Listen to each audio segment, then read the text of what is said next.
ki nga xam ne que moo di Abdou Nguer Cheikh Omar ma ni kon nag à la dernière minute mu nekk loo xam ni itam ñu koy daal di xaar depuis si suba foofu si daanu li nga xam ne que moo di tribunal la ma ni kon nag defeere nañ ko ni ki li nga xam ne que moo di ce mercredi par la section de recherche ginnaaw garde à vue bi nga xam ni itam moom Abdou Nguer da nga ko daal di prolongé en tout cas donc Abdou est poursuivi pour des faits présumé de diffamation de diffusion de fausses nouvelles ginnaaw ba garde à vue bi daal di duré 24 heures mu daal di jeex ñu daal di koy defeexee si kanamu li nga xam ne que moo di le procureur donc Abdou nag ñu koy daal di toppi ne fa daal di yëkki ay kàddu yoo xam ni wérul itam si espace public bi ma ni kon nag vidéo bi nga xam ni itam mi ngi doon circuler faisant état li nga xam ne que moo di mbiru Badio Camara Abdou Nguer daanu na si noonu mbokk yi le parquet mu daal di requérir benn information judiciaire mu daal di ko si tijji jëm si wàllu wunu mel donc Nguer a fait l'objet d'un retour de parquet en attendant sa présentation devant le juge d'instruction du 3e cabinet bu tribunal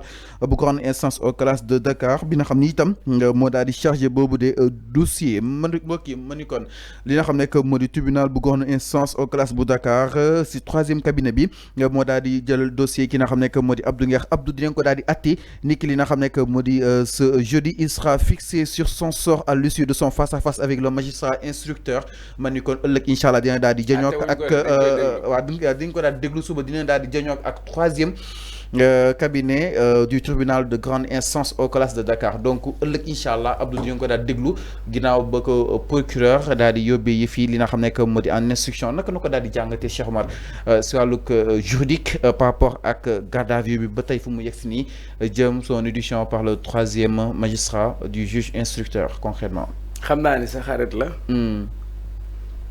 et c'est normal parce que nit ku nekk am nga say nit non yéen ñëpp suñuy xarit ngeen moom sa xarit la parce que di ngeen bokk ay plateau te doomu aadama moom kenn du ko yéene safaan waaw muy man muy keneen ak keneen mënu ma yéene kenn kaso donc di ko ñaanal rek natt boobu natt bi teggeeku ko rek waaw loolu la rek laa ci mën a wax li si des su ma si waxee sax day ndurul leneen quoi parce que pour man y a des sujets ou d'autres choses plus importantes que toog di wax sur sa personne elle ne m'intéresse pas dans la mesure où dañu nekk sur la place publique où chacun est libre d'exprimer ses opinions mais en toute responsabilité maintenant nag am na yenn propos yoo xam boo ko tenir aussi lu la ci fekk rek nga assumer ko c'est aussi simple parce que boo waxee sax dafay ndiru leneen parce que moom jëmm jooju toog na dégg naa ko mu toog ne Cheikh Omar dafay màndi dégg naa ko mu toog mais man Cheikh Omar ne da ngay màndi ma dégg ko mu koy wax ci télé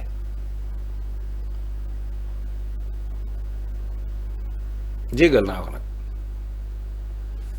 parce que mënoon naa dem ci yoon wala ma ne naa dugg ci ay procès du ma ko def xamul tax parce que ma am ak loolu parce que man yéenewuma kenn sax muy nekk muy dem police wala kaso ñu ne Cheikh Omar mais ci penc mi nit ñi mën nañ bañ a bokk gis-gis mën nañ bañ a bokk xalaat mais bu fekkee ni sax mën a yëkkati yenn accusation yi nga wax ko si nit ki nga koy waxal am na yaay am naa soxna am naa njaboot demoon naa sax ba ne damay porter plainte des gens m'ont dit jaru ko ma ne sax jaru ko parce que déjà dem déplacé pour plainte kan parce que wax nañ la lii ma ne garaawul parce que nous sommes sur la place publique yàlla nag moo xam ni ma ko jéggalee nag noonu laa ko jéggalee tamit amul dara lu ma ko ciy topp wallahi wal azim donc yéenewu ma ko sax mu des fa ñaari fan du dëgg waaye nag bi may commencé ak yow dama doon déglu ay musique dafa am ñaari woykat Ndiaga Mbaye lan la way yaa war a wax yaa ñu saf bu mu la tax a wax loo xamul parce que wax pouvoir la parole c'est le verbe divin xam nga ni mala du wax xam nga loolu li yàlla sàq doomu aadama rek la ci jox kàddu même seko yi ngay dégg li ñuy def xam nga nu mu tudd du mimétisme ba demee ci alxuraan surat ar-rahman yàlla mu ngi ciy wone yërmande yi mu jagleel jaami dafa ne daf ñoo jox kàddu kon sa kàddu mën na defar sa kàddu mën nga ko yëkkati mën nga wax sa xalaat. Moi je suis d'accord pour la contradiction la preuve léegi kan laa doon waxtaanal téléphone du Ibrahima Pouye. bokkuñu ay gis-gis bokkuñu ay xalaat. ça ne doit pas poser problème. je veux pas di ci wax dafay mel ni acharnement la wala dafa nekk ci condition bi pour que man ma ñëw di ci wax. que personne ne s'attende à ce que moi je me prononce sur cette question. il est entre les mains de la justice est en train de faire son travail. yoon mën na dem ni am na luñ ko toppee. ñu xam ne am na lu ñu ko toppee bu yoon décidé ni toppewu ko dara ñu xam ne toppewuñ ko dara mais man bëgguma ci. au-delà de sa personne exactement la procédure judiciaire bii fii daal di emprunté Cheikh Omar naka na ko daal di jàngatee. oui mais parce que ces avocats ñoom ñi ngi dénoncé li nga xam ne que mu di mbir yi juridiquement parlant est-ce que jàpp nga ni li nga xam ne que mu di yëf yi respecté nañ ko concrètement. oui mais juridiquement il faut appeler maître El Hadj Diouf et ses avocats. ou maître. kii nu mu tudd nga laaj leen. ñoom ñoo koy défendre ñoom dañ ko wax juridiquement moi je le défends pas.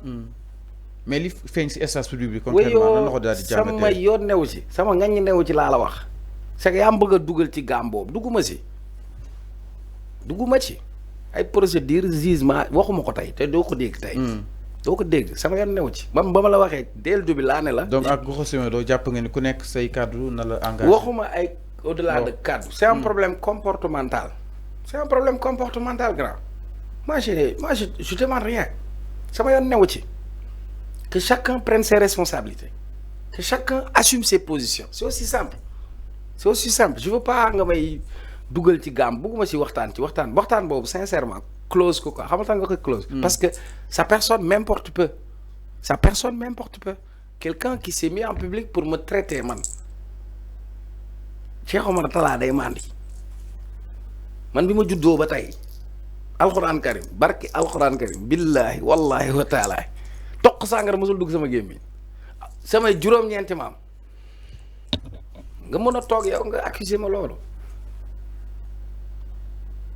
toppewu ma la dara barki alxuraan billaahi lazi wallaahi wa taala wala billaahi wallaahi wa taala dama ko ci jéggal ba mu set xamal tax parce que toppeewu ma ko te duma ko toppee toog na sax ci télé wax ma amul problème maa gën a tuuti ci ñu muy tudd du problème maa gën a tuuti ci ñu muy wax du sama problème moom moo doon toog di wax mais na ko assumer man sama yoon ne aussi grand après tu me demandes ouais la procédure c'est quoi. parce que dafa défrayé li nga xam ne que moo di l'actualité c'est 3 jours ñu génn concrètement l'actualité bokk na si li si gën a fës moo tax ñu laaj la ko et que une nouvelle dafa wàcc si moom foofu si daanu tribunal Sénégal yëpp nekkoon à l'attente moo tax ñu commencé fu ñu mel concrètement mais laaj ñu la ko pour dara oui mais defal na xam lu may bañ nekk naa fekk laay bañ dafa dugg sa vie privée. loolu kenn cautionné wu ko mais lii dafa nekk ci espace public bi. mën nekk ci espace public bi daal muy dossier bi Fallou mais pas moom sur sa personne. Fallou.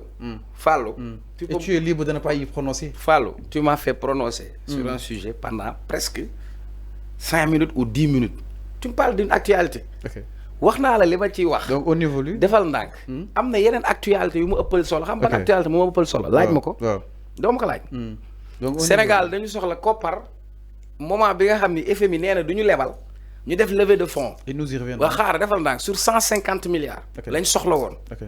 loolu tey ñu am 450 milliards man sama jàngat en tant que petit intellectuel mooy ça montre que on a d'autres alternatives de financement du développement. nous y reviendrons xaaral xam nga yu ma gën a yitteel. am na loo xam ni ful nañ ko peut-être ci budget ci wàllu mbay. man yooyu ma gën a amal importance. nous y reviendrons. non munoo ci dugg noonu. non grand Cheikh ñu structuré débat bi. du ma ko structuré man da nga maa toog ba ma sës. non dégg ko structuré yenn yi naafeq lay nduru man du ma naafeq. sama yoon new si.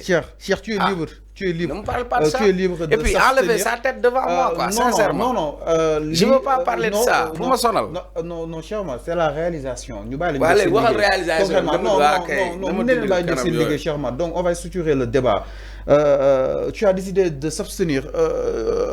C'est un même problème. Non, je ne suis pas abstenu. Ok, nous n'avons pas un point. Il faut un débat. Il y a un solo. Nous n'avons pas un point cher. S'il te plaît. Man xulowuma. Non, xulowuñu dañuy waxtaan. Non, dañuy waxtaan Fall. Ay gaan lañ dañuy waxtaan. Da nga ma laaj. Nga ne ma première actualité Abdou Nguer. parce que c'est l'information. waaw defal ndànk yoon teg na ko loxo du loolu nga ma laaj. ma tontu la ma ne la man personnellement dégg naa ko mu toog wax ci man loo xam ni man mënoon naa ko ci topp ci yoon. ma jël vidéo contacter samay avocat ne suba su ma xëyee damay dem cybercriminalité. am na ay nit yu ma seqal Ibrahima Pouye mun na ko seede ma ne garaawul naa teg lépp ci suuf xamal tax ma ko def. xamal tax ma def ko ñaari mbir moo tax ma def ko. parce que man sama xol mayu ma may jël nit di ko yóbbu ci yoon ñu koy téye du ma ko def beneen bi xamal tax ma def ko parce que jomb naa man ma dem ñu ne ma Cheikh Omar kan nga indi fii ñu ne ma diw man la mu concernant ma petite personne ma ne la garaawul ci man xamal tax garaawul ci man parce que xam naa ni ku wéet ak sa bàmmeel xam naa suma bopp xam naa ni su ma tëddee nelaw yooyu yëngalu ma dégg nga koo xam ni man maa gën tuuti ci ñi muy tudd je n'ai rien contre sa personne mais on crée des gens on leur donne la parole ils disent tout ce qu'ils veulent si vous voulez le soutenir allez le soutenir si vous voulez vous constituer pour sa défense vous êtes libre d'aller vous constituer pour sa défense mais moi me concernant je m'en tape première chose secondo je vais vous dire quelqu'un bu toog ne la niveau bi ma am mooy tëpp na mbërë vous lui donnez la parole sur des sujets qui intéressent la gouvernance sur des sujets qui intéressent l'administration l'économie le développement communautaire ou sur l'environnement ou sur les enjeux du numérique moi on peut cultiver la médiocrité mais moi on me verra pas dans ce jeu. Okay. Je ne suis pas dans le jeu de la médiocrité parce que moi dans tout mon cursus xoolal ma fii dans tout mon cursus je n'ai jamais été médiocre xam nga da ngay am note ñu bindal la médiocre man je n'ai jamais été médiocre dans mon cursus je refuse de rester dans cette case ou dans ce cadre ñu naan ma diw nee na waxal ci diw waxuma ci moom. intéressé wu ma. ok mi ngi noonu par rapport ak li nga xam ne que moo di mbiru Abdou Nguer en tout cas donc Abdou Nguer donc Abdou il a fait l'objet d'un retour de parquet. waaye ma ne d'après li nga xam ne que moo di Seneweb donc il est à un pas peut-être de la prison en tout cas mu nekk source bi nga xam ne itam Seneweb moo ko daal di génne donc si le juge d'instruction du troisième cabinet suit le procureur dans son réquisitoire Abdou Nguer va acquérir en prison en tout cas ñu ngi koy ñaanal bu baax a baax suñu borom wàccal ko boobu de li nga xam ne que moo di coono exactement mu ñëw retrouver li nga xam ne que moo di liggéey alors Ndiaye ñëw si